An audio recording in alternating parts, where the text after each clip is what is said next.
Eu quero vos saudar, amados irmãos, com a paz do Senhor Jesus Cristo. Nesse CD de hoje, eu vou estar dando a continuidade do CD anterior. Hoje eu vou estar falando sobre a apostasia nos últimos tempos. Começando com o texto base, de 1 Timóteo 4:1. Mas o Espírito... 2 Timóteo capítulo 4, versículo 1. Mas o Espírito expressamente diz que nos últimos tempos apostarão alguns da fé, dando ouvido a espíritos enganadores e a doutrina de demônios. Na passagem em foco, Paulo diz que nos últimos tempos apostarão alguns da fé. Esta expressão no grego do Novo Testamento significa levar à revolta.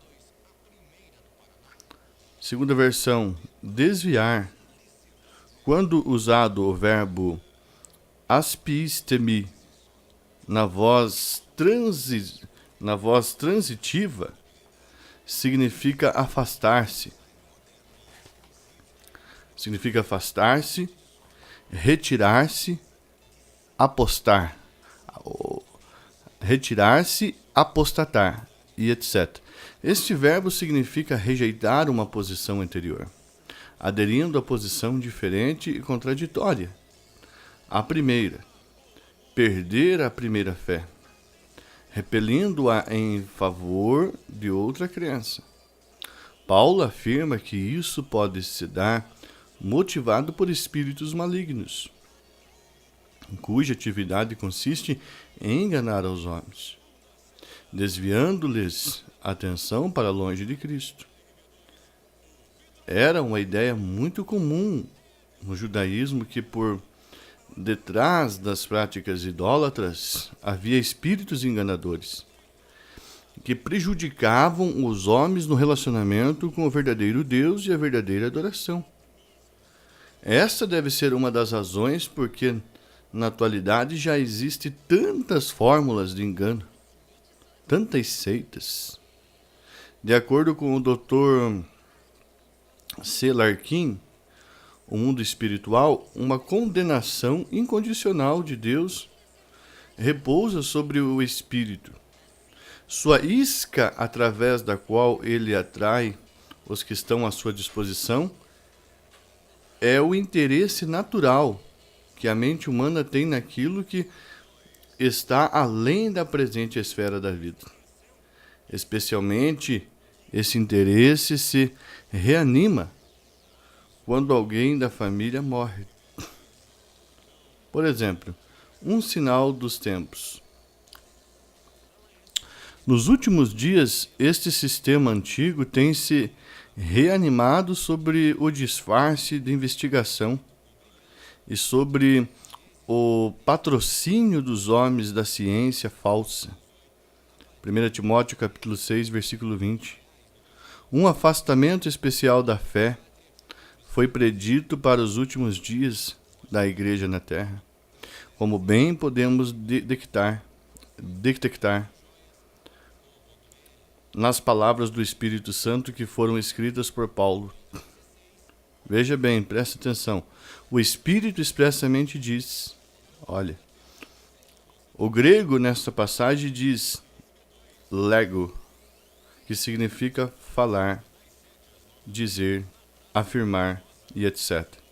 Este verbo é a palavra cognitada de retor, que significa orador, aquele que discursa em público. O Espírito falava claramente com autoridade, à maneira de um orador. Não podia haver dúvidas quanto ao que ele queria dizer. O afastamento da verdade revela, sem dúvida, se apresentará de múltiplas maneiras. As doutrinas dos demônios, com as suas seduções, também foram determinadas para o mesmo período. A abolição do casamento que foi mencionada nada é que a destruição daquilo que Deus ordenou solenemente. Além de tudo isso, a verdade que existe por trás da adoração aos ídolos encontra-se declarada em 1 Coríntios capítulo 10, versículo 19 ao 20. Veja bem, mas o que digo, que o ídolo é alguma coisa, Paulo falando, mas o que digo, que o ídolo é alguma coisa? Ou que o sacrifício ao ídolo é alguma coisa? Antes digo que as coisas que os gentios sacrificam, as sacrifico aos demônios, e não a Deus. E não quero que sejais participantes com os demônios. A questão, amados, a questão ainda levantada, direcionada à possessão demoníaca, ainda hoje prevalece. Evidentemente, respondemos que sim, mas isso se prende a uma manifestação demoníaca, dentro ou processada na esfera humana aqui na Terra. No caso dos misteriosos discos voadores, porém podemos racionalmente concluir que eles, os tais seres, são pilotados por anjos e demônios do reino de Satanás. Os tais, como seu monarca, estão adaptando-se ao modo de agir à luz deste século e de acordo com o lugar. Paulo declara que o próprio Satanás se transfigura em anjo de luz e que seus ministros se transfiguram também. Veja a referência bíblica 2 Coríntios capítulo 11, versículo 14 e 15. O próprio Satanás se transfigura em anjo de luz e seus ministros também. Portanto, Paulo diz, não ignoramos os seus ardis. Referência bíblica 2 Coríntios capítulo 2 e versículo 11, a parte B. Não devemos ignorar os ardis de Satanás. Acreditamos ainda, embora a Bíblia não lance maiores luzes sobre isso, que segundo os testemunhos vindos até nós por pessoas gabaritadas, possivelmente haja duas classes de discos voadores. Uma nave maior e outra menor. Deduzimos também que as naves maiores sejam dirigidas por anjos caídos, visto que pertença a uma ordem superior aos demônios, e que as menores sejam dirigidas por demônios que agem sobre a inteira direção de Satanás. Uma coisa posso afirmar, os tais seres não são enviados de Deus. Tiago capítulo 1, versículo 17. Não muito tempo atrás eu tive um sonho também, uma revelação de Deus. Eu via em formato de um disco voador no céu. Ele vinha metralhando, a intenção dele era destruir a terra. Vinha metralhando as pessoas assim, fogo, fogo, fogo. Eu tentava me esconder e vinha aquela voz dizendo assim que já era os momentos, era o momento já do arrebatamento. Estava próximo do arrebatamento. E não muito tempo depois, teve aquela guerra lá na Síria, né?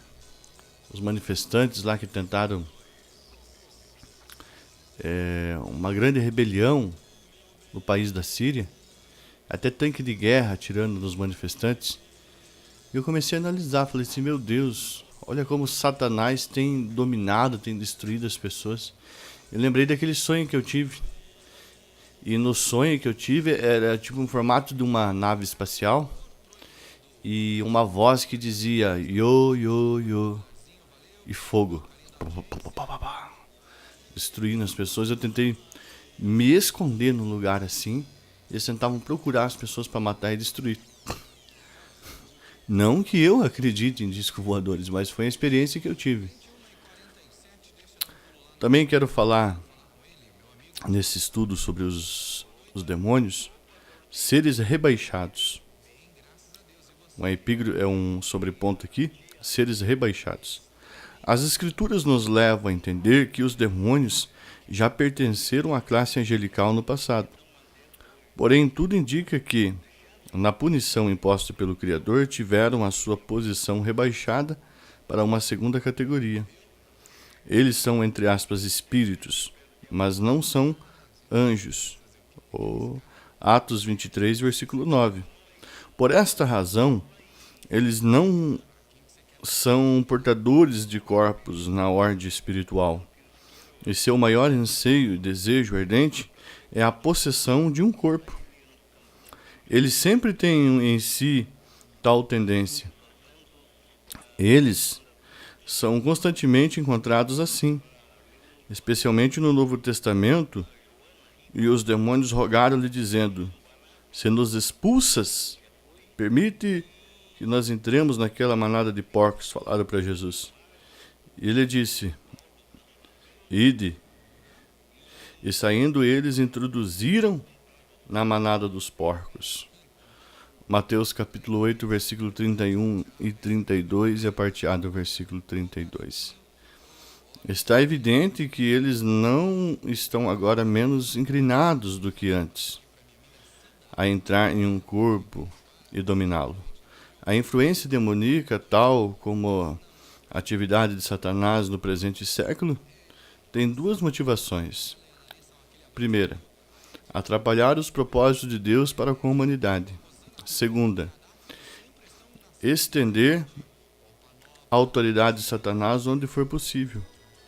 Sua motivação foi sugerida no que ficou demonstrado no seu conhecimento da autoridade e divindade de Cristo, como pelo que sabem sobre o seu destino eterno. As passagens abaixo são importantes em relação a isso, para que o leitor tenha maior compreensão do significado do pensamento. E tendo chegado a outra banda, veja aqui o texto bíblico, e tendo chegado a outra banda, a província dos Gadarenos, saíram-lhe ao encontro de Jesus 2 endemoniados, vindo dos sepulcros, tão ferozes eram que ninguém podia passar por aquele caminho. E eis que clamavam, dizendo: que temos nós contigo, Jesus, Filho de Deus? Vieste aqui atormentar-nos antes do tempo? Mateus capítulo 8, versículo 28 a 29. E estava na sinagoga deles um homem, um espírito imundo, o qual exclamou, dizendo: que temos contigo, Jesus o Nazareno? Vieste destruir-nos? Bem sei quem és, o Santo de Deus. Os demônios reconhecem quem é Jesus. Eles reconhecem a autoridade de Jesus. Em Marcos capítulo 1, versículo 23 e versículo 24. Então eles sabem aonde eles podem habitar, eles sabem até onde eles têm poder, tá entendendo? A hora que o poder de Cristo se manifesta através de Jesus, através de um servo que usa o nome de Jesus, os demônios têm que bater em retirada, eles não podem resistir. Respondendo, porém, o espírito maligno, veja outro texto. Respondendo, porém, o espírito maligno disse: conheço a Jesus e bem sei quem é Paulo, mas vós quem sois? Aqueles 7 filhos de Cefas lá, dos 7, 2 foram expulsar um demônio. E o demônio, olha o que o demônio disse para eles. Respondendo, porém, o espírito maligno disse: conheço a Jesus e bem sei quem é Paulo, mas vós quem sois? Nossa opinião de que os discos voadores não sejam armas de Deus prende-se ao fato de que jamais suas aparições ou visitações trouxeram benefícios ou ajuda a qualquer pessoa, ou até mesmo aos objetos por eles visitados. Seus resultados visíveis em pessoas, objetos e animais, olha que interessante. Seus resultados visíveis em pessoas, objetos e animais. Tem o pastor Ricardo aqui, que me contou uma experiência em Santa Catarina. O demônio chegava a atormentar os cachorros, não é mesmo, pastor Ricardo? Atormentava os cachorros, cavalo. Até eu queria dar uma oportunidade para que ele falasse um pouco sobre isso. Bem, em primeiro lugar quero agradecer a oportunidade que o nosso irmão Jorge, está nos dando para participarmos também aqui dessa coletânea, né, de ensinamentos que ele está dando sobre os anjos e falando também sobre os anjos do mal. E ele falou aí uma passagem que ocorreu algum tempo atrás, quando nós fomos chamados para fazermos uma libertação em uma fazenda na cidade de Rio do Sul, em Santa Catarina. Fomos chamados por uma irmã que faz parte da Igreja do Evangelho Quadrangular de Santa Felicidade, e ela nos chamou porque o seu irmão estava passando uma situação muito delicada, muito difícil, o qual havia muita perturbação na fazenda, e essa fazenda era uma herança da família. Então fomos chamados para irmos até lá e orarmos pela família, né, para ver o que Deus poderia fazer e mudar aquela situação. Mas nós não sabíamos direito realmente o que estava acontecendo na fazenda. Somente sabíamos que havia um problema de possessão e que já há algum tempo eles já não dormiam. Então nos dirigimos até lá, e quando nós chegamos na região da divisa da terra, nós já pudemos sentir a opressão. Foi quando eu perguntei à irmã de que se nós estávamos na divisa da terra. Ela falou assim: estamos, pastor. E como é que você sabe? Eu falei: não, porque a opressão já veio uma opressão muito grande, porque nós já estávamos entrando na terra da família. E quando chegamos na casa, a família nos recebeu muito bem, pessoas completamente leigas ao Evangelho, completamente leigas a Jesus, pessoas que só tinham conhecimento da idolatria, porque na região somente igreja de idolatria, não havia ninguém pregando o Evangelho, não havia nem sequer um ponto de pregação naquela região, a qual eu fico às vezes assim pensando. Hoje nós vemos grandes denominações mandando missionários para fora, para a Índia, mandando missionários para o Japão, né, para a China, para tantos países, e esquecem que aqui bem pertinho onde nós estamos, né, no nosso próprio país, ainda tem tantas pessoas que ainda não conhecem Jesus. E me surpreendeu bastante, porque hoje a gente sabe que a igreja evangélica também está sendo bem divulgada, mas há muitos lugares ainda no nosso país que ainda as pessoas não têm conhecimento algum. Então eles perguntaram se nós queríamos fazer a prece para que a fazenda fosse liberta. E então nós, conversando com a família, né, com o chefe da casa, eu pude falar a ele: olha, se o senhor aceitar fazer tudo aquilo que nós viemos para fazer, com certeza a sua casa vai estar liberta. E ele concordou.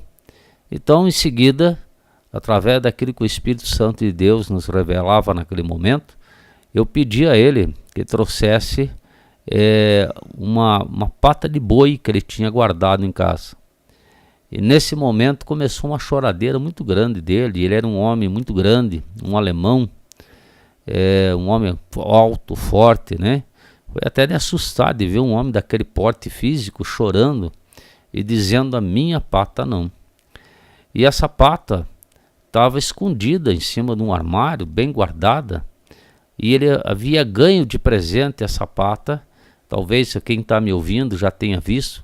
É uma pata de boi, onde tem uma garrafa de bebida dentro, né, que eles colocam dentro daquela pata de boi.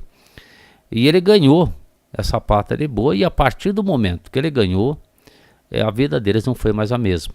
Primeiro, estavam perdendo as terras que tinham, cerca de 33 alqueires de terra. Eles tinham um trator, tinham um carro, tinham um caminhão, precisavam vender alguma coisa para poder saldar as dívidas e não conseguiam vender nada, estava tudo travado. O alimento já estava escasso, não tinham dinheiro para pagar a força de luz, nada. eles estavam realmente passando miséria. E o pior de tudo, fazia 2 anos que ninguém dormia na fazenda. 2 anos. E eu perguntei por quê? E eles relataram então que a partir de meia-noite, todo dia, a partir da meia-noite, havia grande barulho na fazenda, e de pessoas correndo, batendo, gritando, e ali os cachorros, né, que eles tinham na fazenda não paravam mais quietos, não dormiam, os cavalos, vaca, boi, todos os animais ficavam apavorados dentro da fazenda.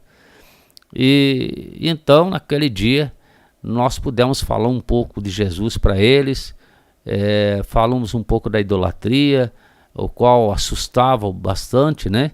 Quando a gente começava a falar de idolatria, eles pulavam, eles queriam sair fora, porque se apavoravam, porque era a única coisa que eles conheciam, né?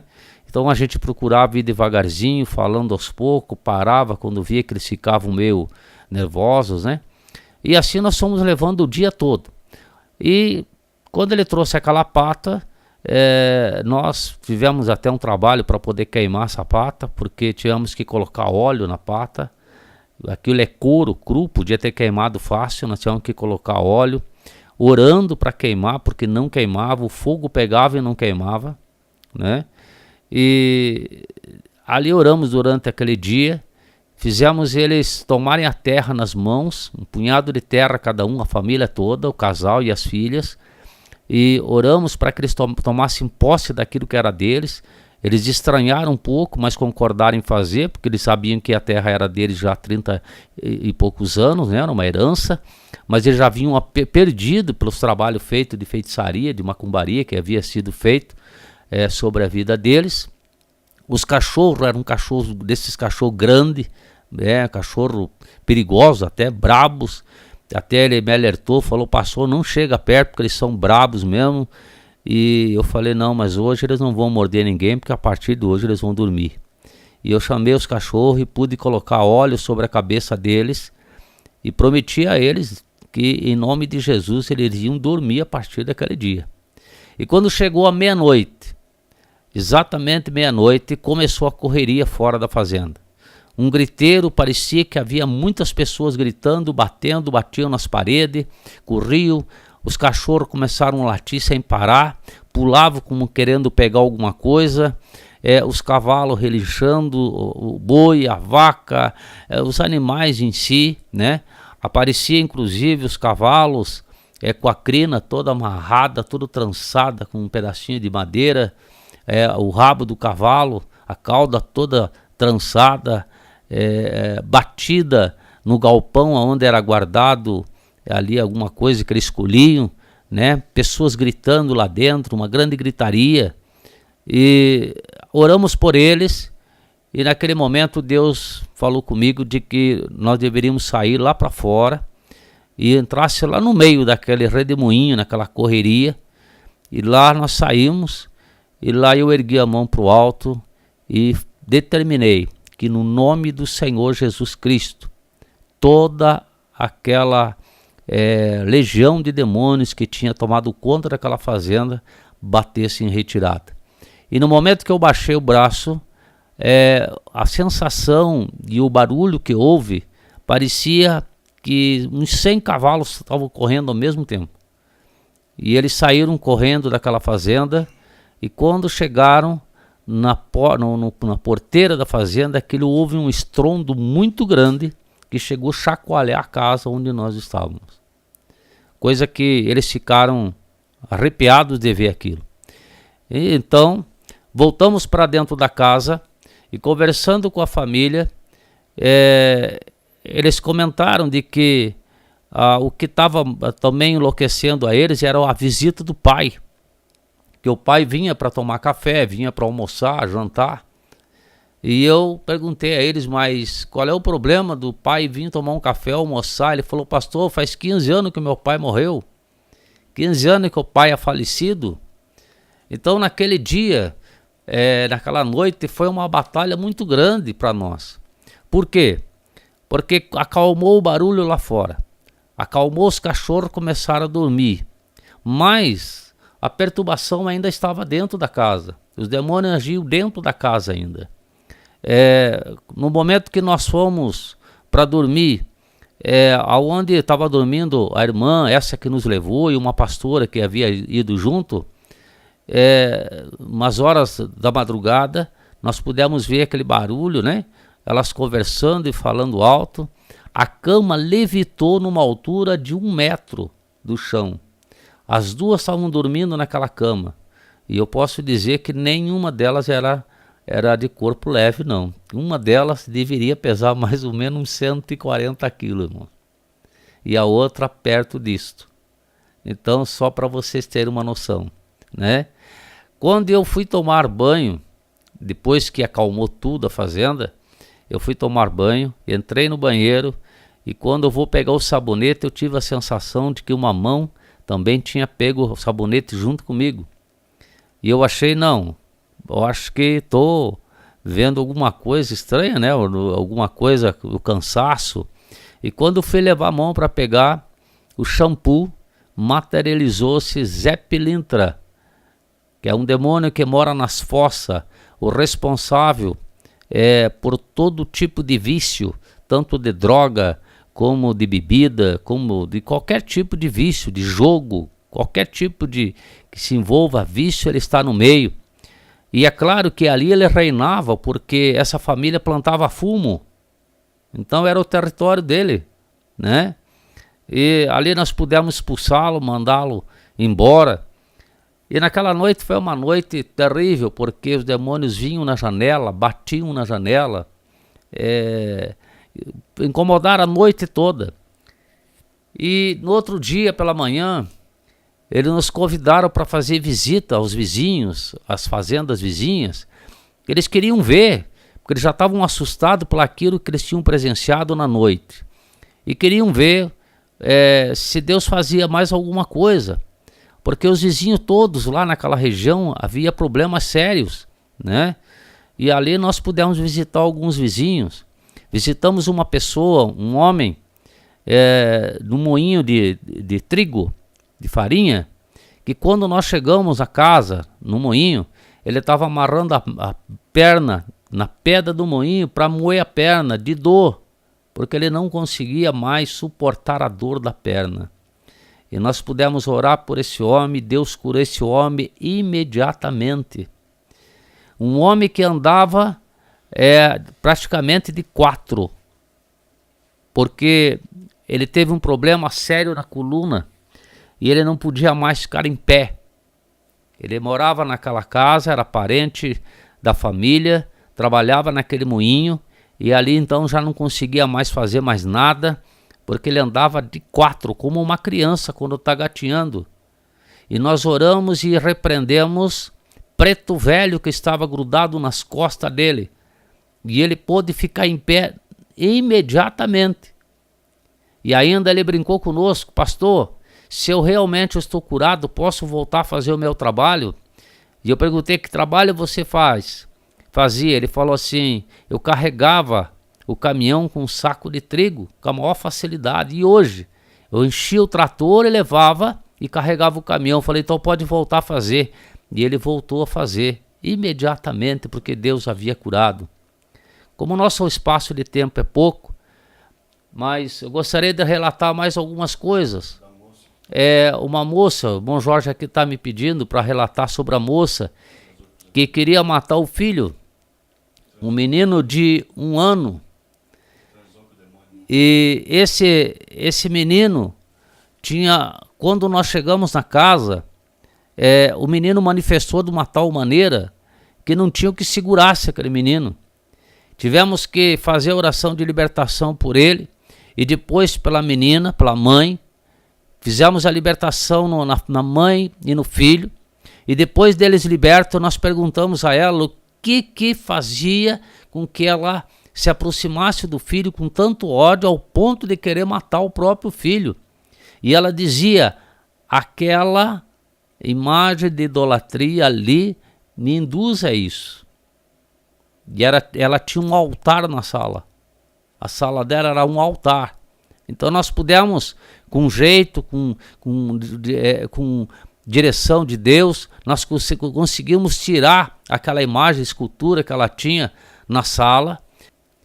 E então aquela família foi liberta. Uma senhora que já estava surda há 15 anos, e nós pudemos orar por essa senhora também, e questão de 2 minutos, essa senhora passou a ouvir. Um rapaz que não tinha sangue nas mãos, nos braços, não circulava sangue, e nem nos pés. Os dedos dos pés estavam apodrecendo, e nós pudemos orar por esse rapaz também, e Deus curou esse rapaz no ato. Até o podridão dos dedos do pé, Deus restaurou, na frente de mais de 35 pessoas. As pessoas que estavam ali naquela região, todas puderam ver, puderam assistir. Então, Deus operou muitos milagres nessa região, né? Nós oramos por uma pessoa que tinha uma hérnia, né, no peito, e essa hérnia tinha o tamanho de uma laranja na região do esôfago, né? E também Deus curou imediatamente. Oramos por uma moça, que essa que o irmão Jorge faz questão que a gente conte. Ela também trabalhava, tinha, né, a terra dela, plantação de fumo. Naquela região há muita plantação de fumo. Quem conhece a região sabe disso. E essa moça, ela dormia com um demônio. O demônio tinha relação sexual com ela. E nós pudemos fazer a oração de libertação, onde o demônio deitava na cama, afundava ao lado dela. Era coisa horrível de ver. E Deus fez a libertação e ela foi liberta também. Então, aquilo que o irmão Jorge queria que a gente relatasse, a gente está relatando de uma forma meio rápida, mas para que você que está adquirindo essa coletânea do irmão Jorge, que eu estou aqui gravando com muito carinho essa coletânea e vendo que vai ser de grande utilidade para você que está ouvindo, para você que está se colocando para aprender, de que hoje os espíritos do mal continuam agindo da mesma forma que agiam no passado.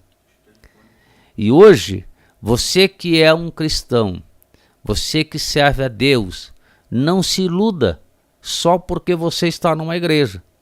Não se iluda só porque você faz um jejum. Não se iluda só porque você participa regularmente dos cultos. Satanás, como diz a palavra do Senhor, anda ao derredor bramando como leão, buscando aquele que pode tragar. Nós vemos lá no livro de 1 Pedro, né? E por isso nós precisamos sempre estar na presença do Senhor e entendermos de que Ele não dá trégua. Ele, 24 horas, Ele procura uma maneira, uma forma de derrubar o cristão. Por isso eu quero deixar esse conselho. Você que está adquirindo essa coletânea, preste bem atenção e veja de que através do ensinamento, através daquilo que Deus inspira os seus servos, os seus vasos para instruir, adquira o conhecimento, para que não seja parte daquele povo que a palavra de Deus diz em Oséias, o povo que é destruído porque falta conhecimento. Seja aquele obreiro, aquela pessoa que busca conhecimento, que busca entendimento. Porque quando nós buscamos o entendimento e buscamos o conhecimento, nós somos libertos. A palavra de Deus diz: conhecereis a verdade e a verdade vos libertará. E a verdade é essa: os espíritos do mal ainda continuam agindo.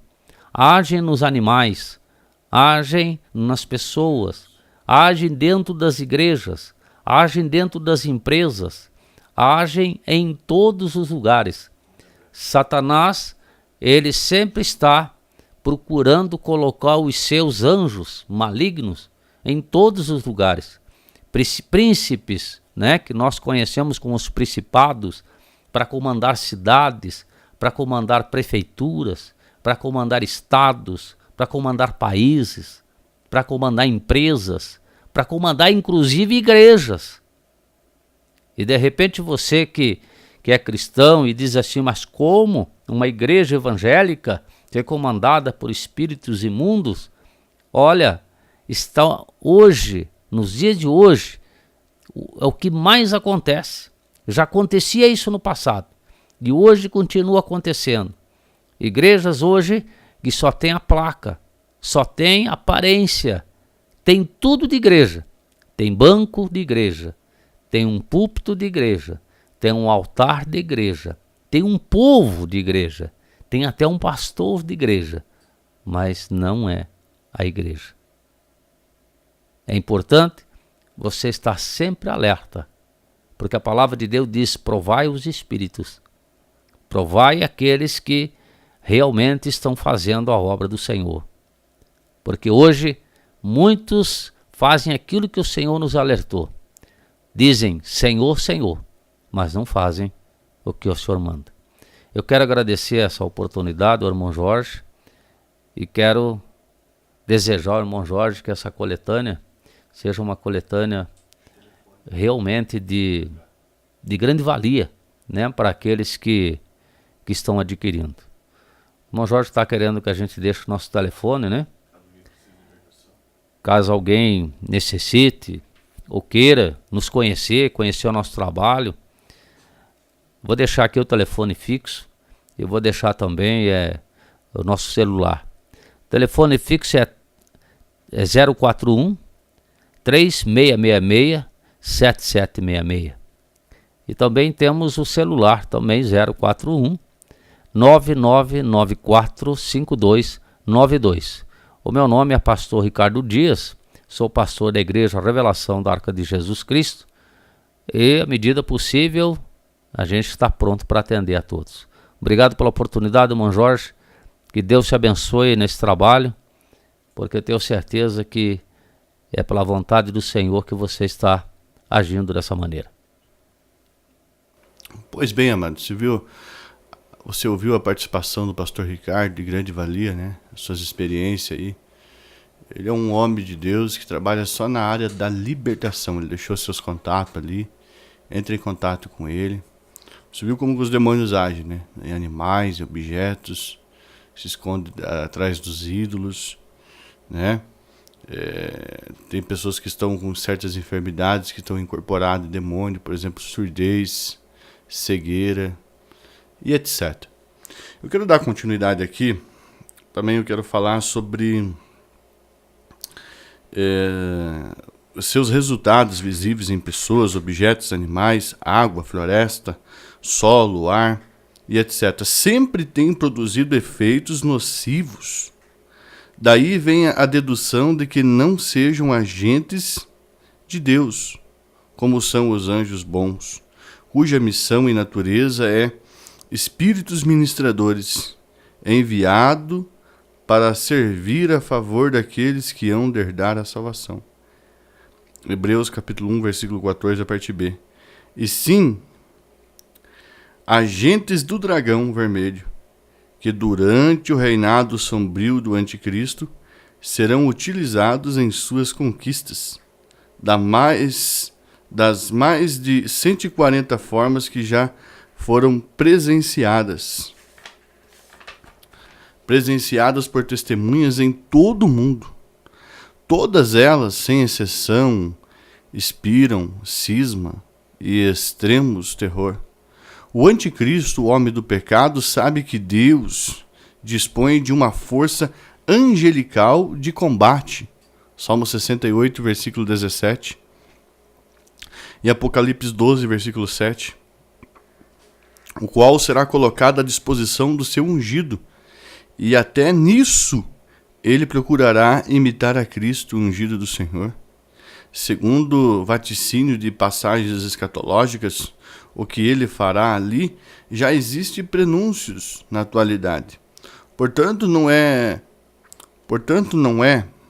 em vão que a Bíblia nos adverte quando diz: já o ministério da injustiça opera, 2 Tessalonicenses capítulo 2, versículo 7.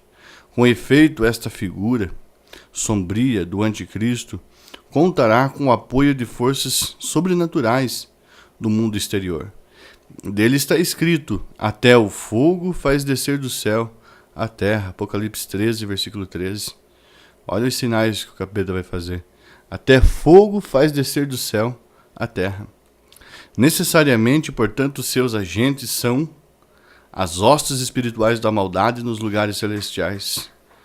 Prova disto é que um maior e mais frequente campo de aterragem desses objetos voadores não identificados tem sido na Europa Ocidental, especialmente dentro dos limites do antigo Império Romano. De acordo com testemunhos verídicos, alguns desses vivos, homens, animais, etc., que foram visitados pelos tais discos voadores, sofreram os seguintes efeitos negativos. Um deles, cegueira, mudez, insanidade mental, ferimentos, deformidades, etc. Olha as pessoas que foram atingidas. De acordo com testemunhos verídicos, alguns desses seres vivos, homens, animais, etc., que foram visitados pelos tais discos voadores, sofreram os seguintes efeitos negativos: cegueira, mudez, insanidade mental, ferimentos, deformidades, etc. Exatamente os mesmos que são causados pelos demônios, quando escravizam as pessoas. Cegueira, por exemplo, tem um relato lá em Mateus, capítulo 12, versículo 22. Mudez, Mateus, capítulo 9, versículo 32 ao 33. Insanidade mental, Lucas, capítulo 8, versículo 26 ao 35. Ferimento, Marcos, capítulo 9, versículo 18. Deformidade, Lucas, capítulo 13, versículo 11 a 17, etc.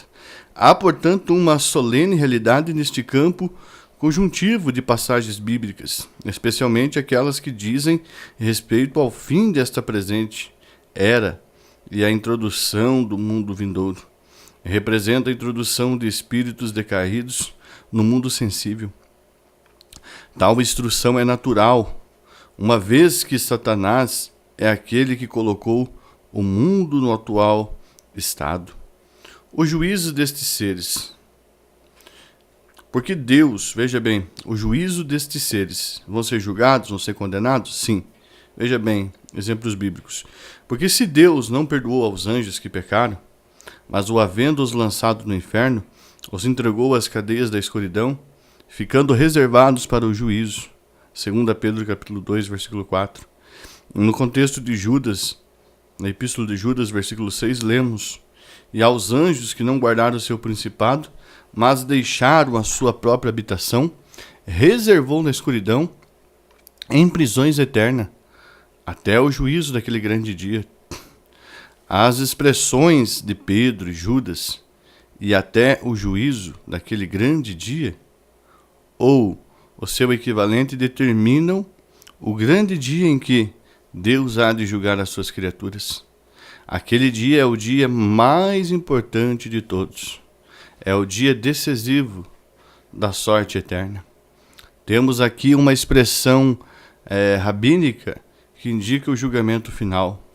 Dizem assim: alguns estudiosos da Bíblia têm afirmado que as passagens de 1 Pedro capítulo 3, versículo 18 e 19, e capítulo 4, versículo 6, respectivamente, referem-se de relance a estes seres espirituais do mundo tenebroso. Os anjos e os demônios são espíritos que formam o contingente do exército oposto, que são seres espirituais. O termo grego pneuma é então usado por eles aqui livremente para indicar qualquer tipo de espírito, como a alma humana, a porção imaterial do homem, e os espíritos angelicais, os espíritos demoníacos, ou mesmo o Espírito Santo, no texto em foco, sendo generalizado por eles, E não há, então, distinção mediante uma consideração do vocábulo à parte do contexto. Aqueles que aqui identificam os espíritos em prisão como anjos caídos esperando pelo juízo daquele grande dia, provavelmente fazem-no por causa da observação que em algumas histórias da descida de Nosso Senhor na literatura judaica helenista está em foco a restauração de anjos caídos e presumivelmente, pois a história de Pedro poderia estar descrevendo tal coisa. Mas estes textos, em parte alguma, indicam redenção de anjos. Ou de demônios. A introduzir tal pensamento aqui é algo fora de lugar, mesmo que pudesse demonstrar que esse é um dos resultados positivos dos sofrimentos de Cristo. Já tivemos ocasião de afirmar em outras notas expositivas deste livro que, invocando 2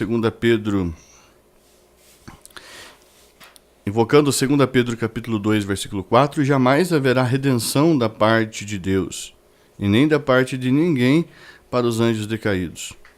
O texto procura provar que os sofrimentos de Cristo tiveram tais resultados positivos, a fim de convencer aos crentes que o bem pode advir do sofrimento de Cristo.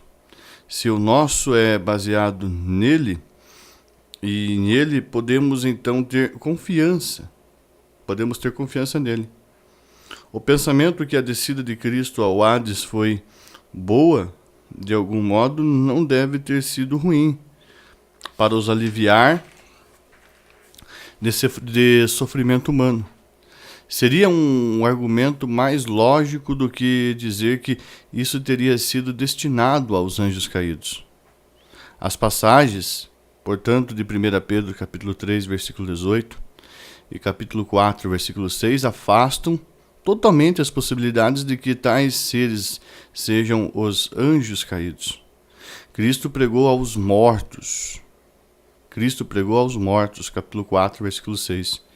Isso é, aos espíritos humanos desincorporados, chamados de, entre aspas, mortos, por terem deixado seus corpos mortais.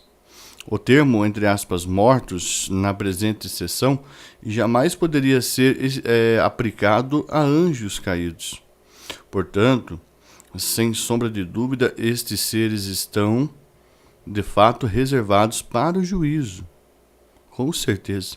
Nas passagens de 1 Coríntios, capítulo 6, versículo 3, e 2ª carta de Pedro, capítulo 2, versículo 4, Judas, também na epístola de Judas, versículo 6, e Apocalipse, capítulo 20, versículo 12, deixam-nos transparecer que haverá um julgamento final para os seres espirituais do mundo tenebroso. Paulo afirma que isso por amor de seu argumento. Não sabeis vós que havemos de julgar aos anjos? Paulo falando, né? Nós vamos julgar até os anjos. Não sabeis vós que havemos de julgar aos anjos? Está em 1 Coríntios, capítulo 6, versículo 3, essa referência. Enquanto que Pedro e Judas, respectivamente, afirmam que uma parte aguarda este julgamento em prisões eternas até o juízo daquele grande dia. Pedro afirmando, aguarda em prisões eternas, preste bem atenção. Enquanto que Pedro e Judas, respectivamente, afirmam que uma parte aguarda este julgamento em prisões eternas até o juízo daquele grande dia. Está na 2ª carta de Pedro, capítulo 2, versículo 4, e na epístola de Judas, versículo 6. Com efeito, os anjos que aqui estão em foco para julgamento não devem ser entendidos como sendo os anjos bons, e sim os anjos maus que, num passado distante, aderiram à revolta de Satanás. No que diz respeito ao julgamento dos demônios, algumas passagens bíblicas nos traduzem tal pensamento. Por exemplo, em Mateus, capítulo 8, versículo 29, 2ª carta de Paulo a Timóteo, capítulo 4, versículo 1 e etc. Em outras passagens similares, Inferem talvez essa possibilidade os tais, quando se defrontaram com Jesus, perceberam ser ele aquele que um dia havia de prendê-los.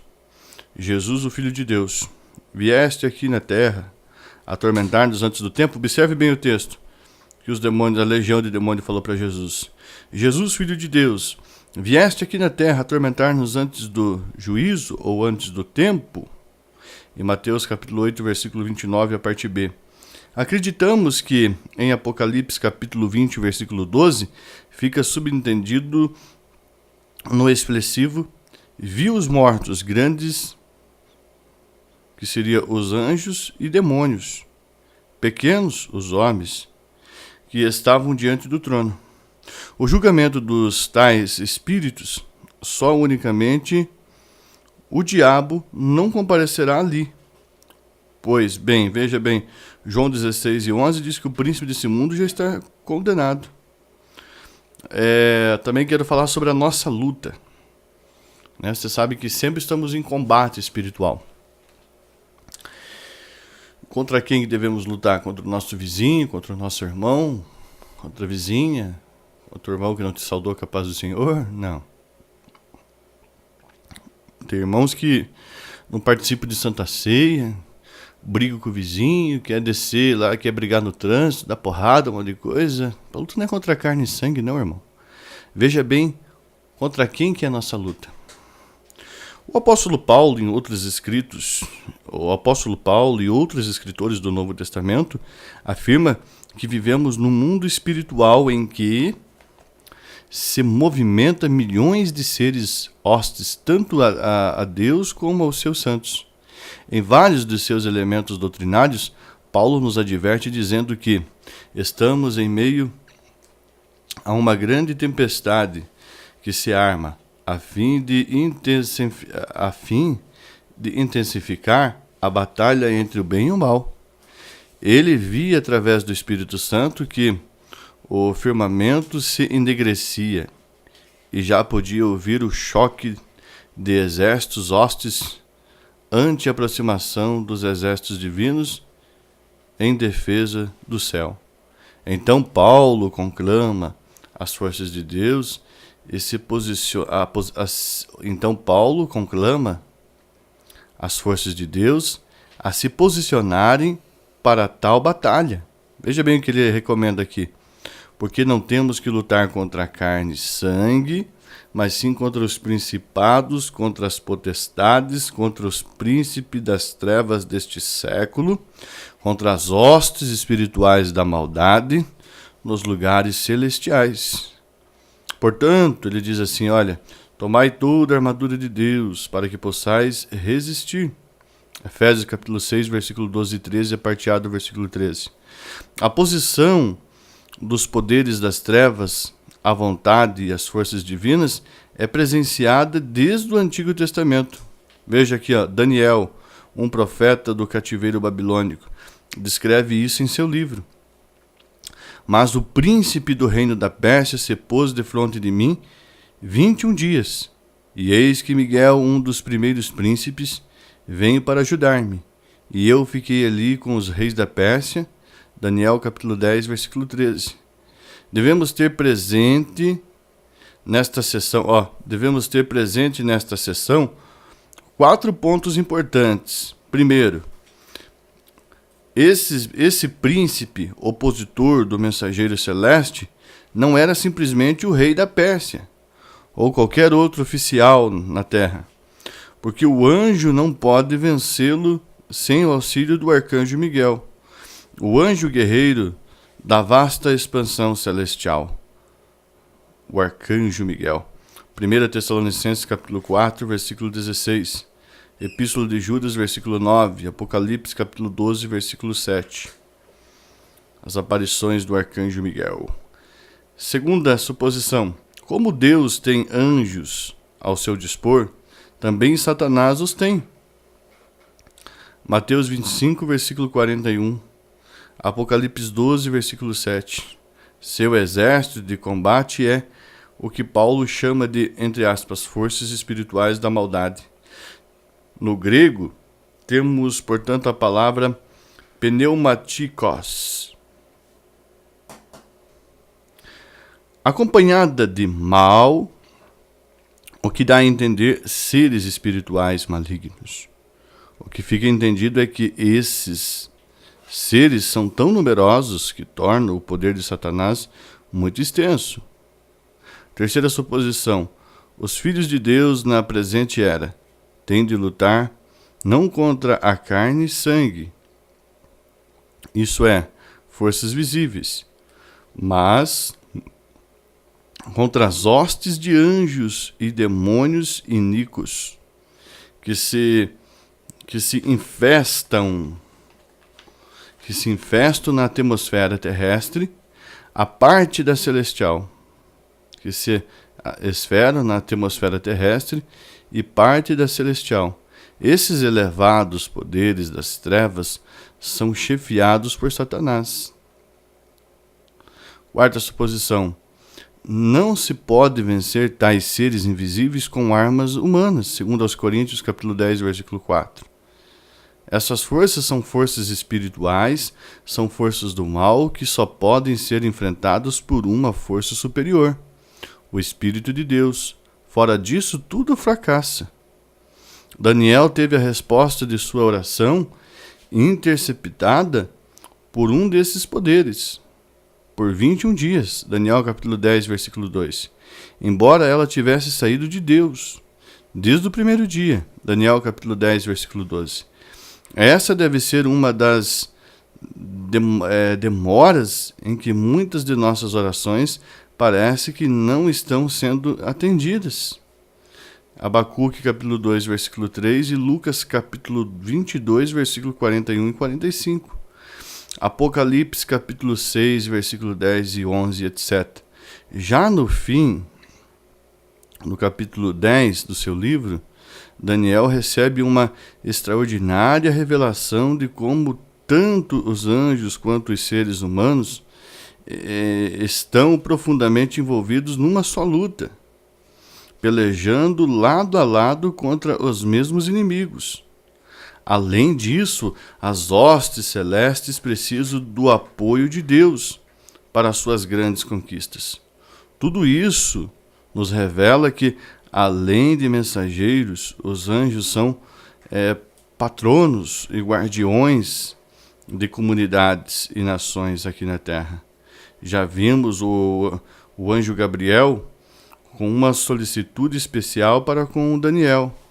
Notamos também os vigilantes que se ocupam com a disciplina e com o bem-estar do monarca Nabucodonosor. Em Daniel capítulo 4, versículo 13, Miguel, como já tivemos ocasião de explicar em outras sessões deste estudo, aparece como o anjo guardião de Israel. Israel como nação, Daniel capítulo 12, versículo 1. Mas há também, no sentido inverso, aqueles que são chamados de o príncipe do reino da Pérsia, e o outro, que segundo se afirma, é o príncipe da Grécia, Daniel capítulo 10, versículo 13 e 20. Neste conflito espiritual, Paulo recomenda não se negligenciar na oração. Ele então diz, orando em todo o tempo, Efésios capítulo 6, versículo 18, parte A. Orando sem cessar, 1 aos Tessalonicenses capítulo 5, versículo 17. Através dessa oração incessante, os anjos virão ao nosso socorro. O mensageiro disse a Daniel, é por causa das tuas palavras de oração que eu vim. Daniel capítulo 10, versículo 12, parte B. O apóstolo Paulo, entretanto, nos adverte que essas fortalezas espirituais só poderão ser destruídas se estivermos em Cristo, porque Ele é aquele que tem todo o poder nos céus e na terra. Mateus capítulo 28, versículo 18. E Efésios capítulo 1, versículo 19 a 23. Tal expressão aponta para aquele poder espiritual que nos é dado mediante a comunhão mística com Jesus e os santos. Tal comunhão denota o expressivo em Cristo. Esse expressivo em Cristo é empregado 164 vezes nas epístolas de Paulo, servindo de nota-chave de sua teologia. O cristianismo bíblico não repousa meramente sobre preceitos, ritos ou cerimônias formais, mas é basicamente uma questão de comunhão com a Trindade divina, em cuja proteção estamos abrigados. Era costume entre os romanos e gregos, depois de se terem revestidos de suas armaduras, comerem juntos e precederem o ataque com uma súplica feita ao Deus pedindo sucesso. Paulo, então, passa aqui também a lembrar estes exemplos aos seus leitores. Paulo, então, passa aqui também a lembrar estes exemplos aos seus leitores, pois somente assim afirma ele: estareis firmes contra as astutas ciladas do diabo. O diabo é o líder supremo do reino das trevas, bem como de seus poderes inúmeros e potentíssimos, ele é a essência mesma do mal. Seus aliados são mencionados no versículo 12 de Efésios. Versículo 12 de Efésios e 6. Sua depravação é consumada e mostra-se extremamente inteligente em suas perversidades. Por toda a parte do Novo Testamento dá a entender que ele tem personalidade, sendo identificado como um ser real, não se utilizando de seu nome como mera figura simbólica para as forças mais concentradas da maldade. Seu nome expressa exatamente aquilo que ele é: acusador, caluniador. Suas atividades relativas ao crente consistem em atacá-lo, procurando destruir-lhe a alma através de acusações falsas e tentações. A história da humanidade, porém, mostra-nos como Deus, o bem supremo, conquista a lealdade dos homens e de outros seres racionais, protegendo-os das garras de Satanás. E como seres morais, finalmente aprendem por experiência própria que o caminho de Deus é melhor que o caminho de Satanás, escolhendo o bem por vontade própria. É assim que os homens vêm a compartilhar da natureza essencial de Deus e não apenas preferi-lo. Entre os principais esquemas do mal que o diabo usa, destaca-se o esquema do erro, que como teia de aranha bem tecida, procura cauterizar a mente daqueles que estão procurando se afastar do erro. O império de Satanás é governado com uma norma fixa. A sua guerra é levada a efeito com um sistema estratégico que procura tirar vantagens de cada oportunidade de ataque. As múltiplas combinações do erro, as várias artes da sedução, da tentação, as variadas formas de engano, da injustiça,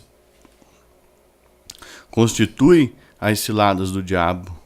A Bíblia, entretanto, nos apresenta vários métodos em que, através dos quais nossa vitória está assegurada, através do sangue do Cordeiro.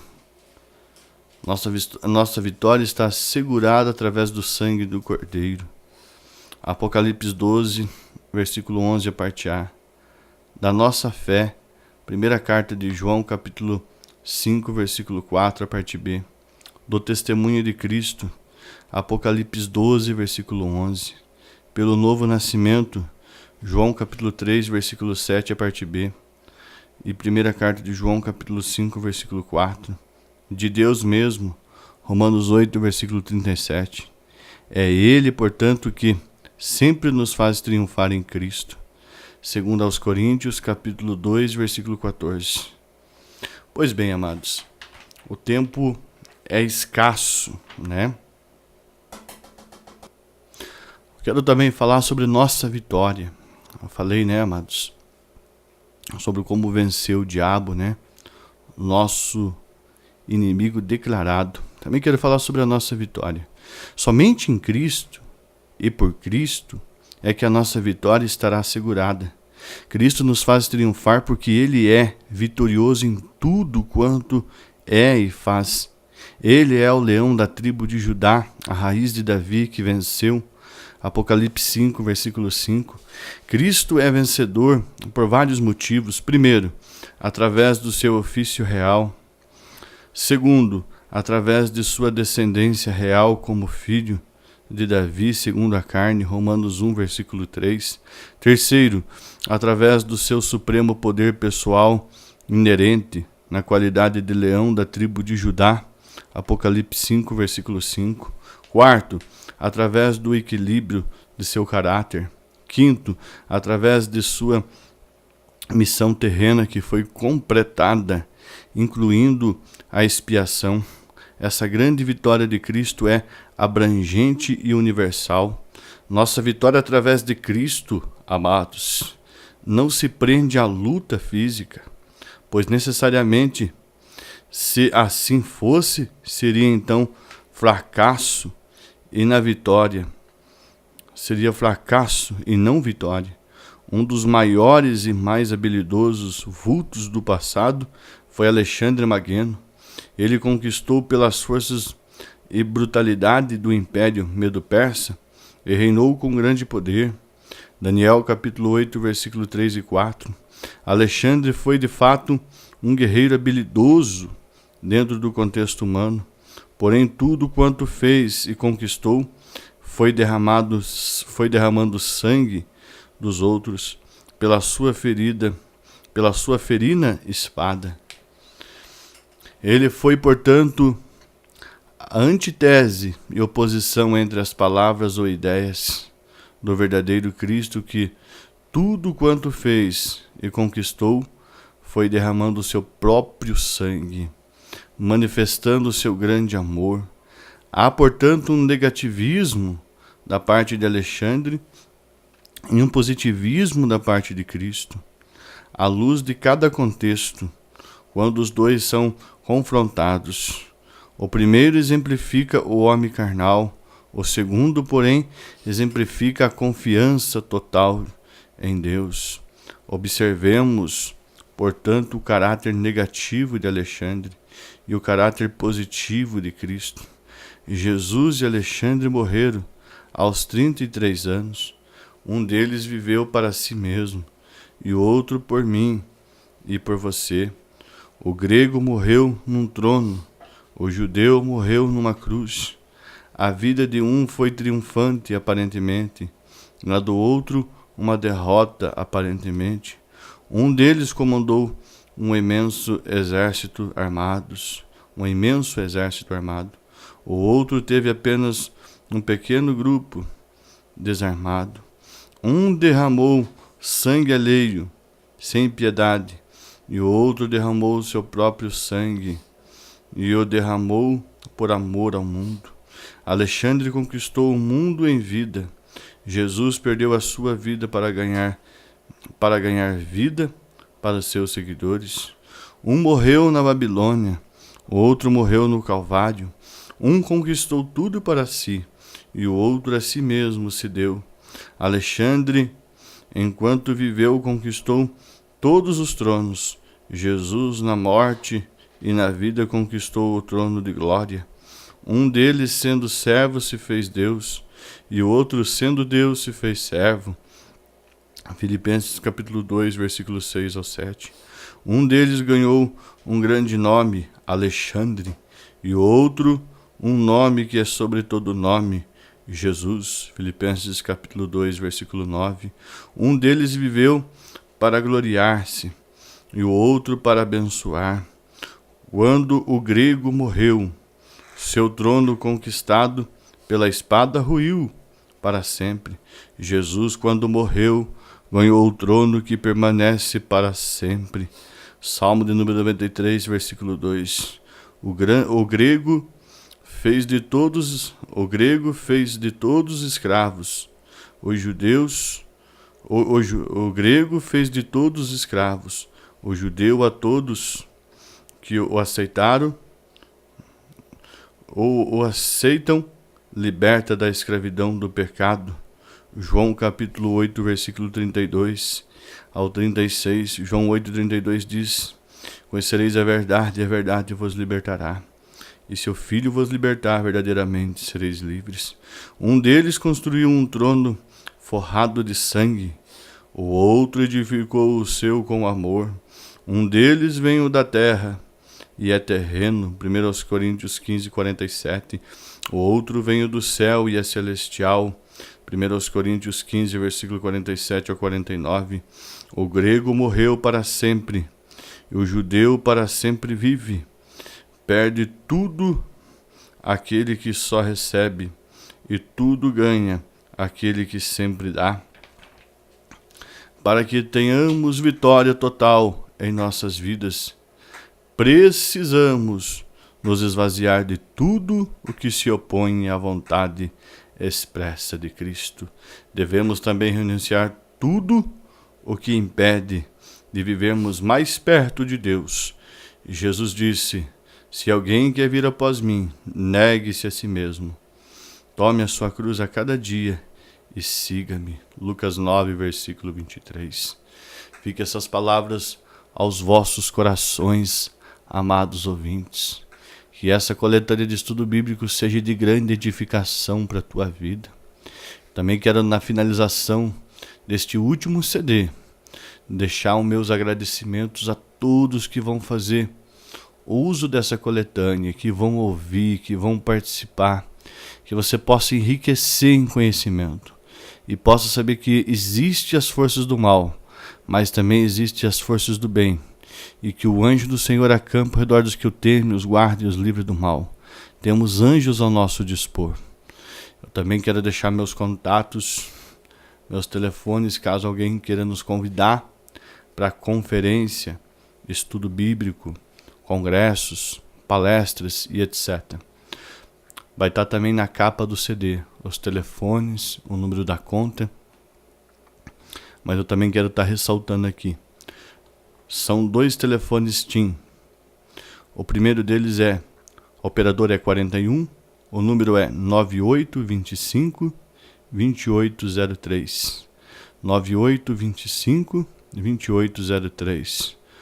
O outro também é TIM, operadora 41, é 97 91 51 95.